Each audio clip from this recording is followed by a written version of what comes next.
नमस्कार मु हरीश स्वागत करूँ Harish soda TV YouTube channel आउ एक नया भिडियो। तो वर्तमान समय देखो सुभद्रा स्कीम को लेकिन पुणी एक बड़ अपडेट उपमुख्यमंत्री को बड़ घोषणा कि काली भी खाता को आसब सुभद्रा टंका। तो जाणी रखु जो मानक 1 टंका मिल ना तो से केबे टंका मिल एवं जो मैंने 15 तारीख पूर्व आवेदन करते किंतु से खाता को टंका आसनी से केबे टंका मिल एवं 15 तारीख पर कि 17 तारीख पर जो मैंने आवेदन करेंगे तो से टंका केबे मिल। तो ये वीडियो रे ही जनइबी सो वीडियो को बिना स्किप करी समस्त शेष पर्यटन देखा सहित वीडियो गोटे लाइक करूँ। जदि चैनल को नुआ कर चैनल को सब्सक्राइब करने और पाखर बेल आइकन रे क्लिक करने आगे लाटेस्ट अपडेट जानापी। तो देखो कौन कहुना सुभद्रा योजनार शुभारंभ पर 25 लाख महिला अकाउंट को टंका जाइए। तो प्राय 1250 कोटी टंका सुभद्रा हिताधिकारी अकाउंट को क्रेडिट होइछि। सेपटे सुभद्रा पर आवेदन प्रक्रिया जारी रही बेले वर्तमान सुधा आवेदन कलेनी 74 लाख रु अधिक महिला।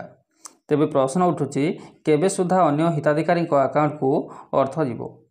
तो जो मानकर अकाउंट को प्रथम किस्ती टंका जाई नहीं से बड़ खबर कि उपमुख्यमंत्री एने बोल्ड सूचना देछन्ति।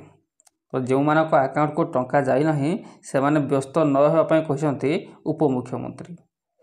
तो सबु योग्य हिताधिकारी अकाउंट को पर्यायक्रमे टंका पहुँचो। आसंता काली ठारू पर्यायक्रमे महिला अकाउंट रे टंका पहुँचो। पंजीकरण प्रक्रिया जारी रहिबा सहित पर्यायक्रमे महिला अकाउंट को टंका क्रेडिट हेबो। पंजीकरण पर कौन निर्दिष्ट समय सीमा नहीं।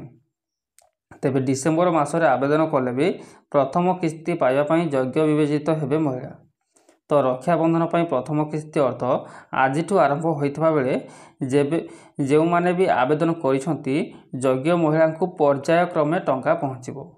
तो आसंता मार्च 8 तारीख माने अंतर्जातीय महिला दिवस रे द्वितीय किस्ती मिलवाक थिबा बेले या पूर्व सबु महिला अकाउंट को प्रथम किस्ती अर्थ जाई सारिथिबो बोली कहते उपमुख्यमंत्री।